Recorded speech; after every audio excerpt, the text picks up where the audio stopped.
अभी कहाँ है हमारे वकील साहब?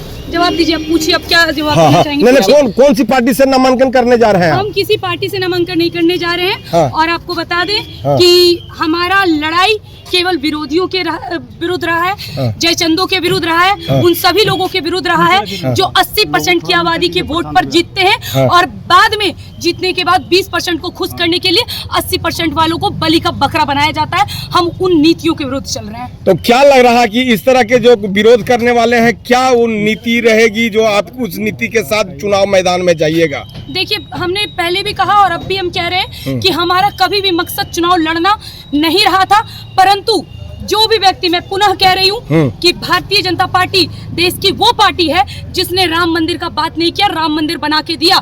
हमारे देश के प्रधानमंत्री यशस्वी नरेंद्र मोदी जी, जिन्होंने विश्व में विश्व गुरु बनाने की भारत को यथासंभव प्रयास किया, परंतु मोदी जी के चेहरे पर, योगी जी के चेहरे पर, बीजेपी के टिकट पर, हिंदुओं के वोट पर हम 80% के हक पर बना है भारतीय जनता पार्टी।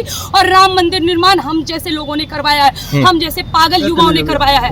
अगर उनके जनप्रतिनिधि जीतने के बाद हम हिंदुओं का पक्षधार नहीं लेंगे तो क्षमा करें, हमें उनके विरुद्ध तो कुछ न कुछ करना होगा। क्या होता है, इस बार आएंगे भारतीय जनता पार्टी के समर्थन में पिछले बार की अपेक्षा? देखिए, हमारा वक्त खराब है, हमारा रक्त खराब नहीं है, कितना भी होंगे तो भारतीय जनता पार्टी के, परंतु जनप्रतिनिधियों को ये सोचना होगा, जनप्रतिनिधियों को ये जल्द से जल्द सोचना होगा कि अब अगर आप 80% की आबादी से जीतते हैं तो कम से कम 20% को खुश करने के लिए उन 80% का इतना विरोध मत करिए कि दिल से उन्हें श्राप देना पड़े। तो क्या लग रहा है कि जो अंतरात्मा की पुकार आपको ये चुनाव के में जो है घसीट कर लेके चलाया है? देखिए, हमारा द्वेष भावना किसी से नहीं रहा है, ब्राह्मणों की ना ही कोई जातिवाद रहा है, चातुर्वर्ण्यम मया सृष्टम गुणक्रम विभागसा, परंतु इसी ब्राह्मण के आशीर्वाद ने चंद्रगुप्त मौर्य को कुर्सी पर बैठाया और इसी ब्राह्मण के आशीर्वाद ने घनानंद का पूरा वंश समाप्त किया।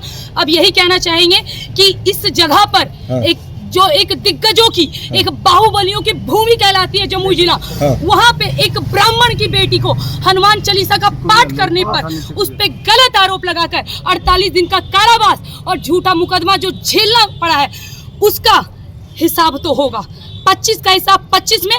हम कल भी इसी प्रकार बात कर रहे थे, आज भी कर रहे हैं, और जब तक हमारे शरीर में प्राण रहेगा हम बगावत करते रहेंगे, क्योंकि हमारा लड़ाई सदैव सनातन धर्म के विरोधियों से लड़। तो 25 का हिसाब 25 में होगा, इसका खामियाजा किसको भुगतना पड़ेगा? अरे भैया, कह रहे हैं कि खुशबू पांडे इतना गुस्सा में काहे दिख रही है? अरे गुस्सा, उस वक्त भी गुस्सा में थी। नहीं, आप गुस्सा में नहीं, उस वक्त भी गुस्सा में थी जब हमें घेर लिया गया। नहीं, आप गुस्सा में नहीं। उस वक्त गुस्सा क्यों नहीं आया? आपका ये स्टाइल है, इनका स्टाइल है। हम ही बोल रहे हैं कि ये जो खामियाजा किसको भुगतना पड़ेगा? जो कह रहे हैं 25 का हिसाब 25 में करेंगे, इसका किसको खामियाजा भुगतना पड़ेगा?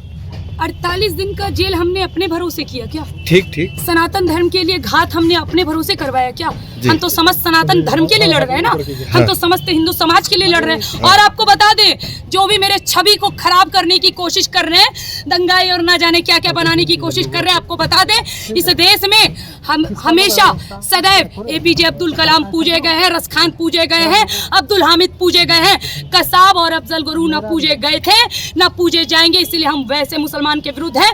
इसीलिए जो मेरा विरोध कर रहे हैं थोड़ा सोच समझ के, क्योंकि पहले देशद्रोही आप मुसलमान का विरोध कर रहे हैं, यहाँ से मुसलमान कैंडिडेट भी तो खड़ा है। अरे भैया, आप सबसे हाथ जोड़ के निवेदन है, हमको कोई कैंडिडेट से मतलब नहीं, बस यही कहेंगे, आत्मघात हमारे ऊपर हुआ, अकेले युद्ध हमने लड़ा, हमला हमारे ऊपर हुआ, 48 दिन का जेल हमने भुगता, झूठा मुकदमा हमने भुगता, हर 15 दिन में आकर सिग्नेचर करना सनातन धर्म के लिए किया है, मेरा अकेले का कार्य नहीं था। अभी याचना नहीं रण होगा, जीवन जय मरण होगा, जब तक प्राणायाम लड़ेंगे।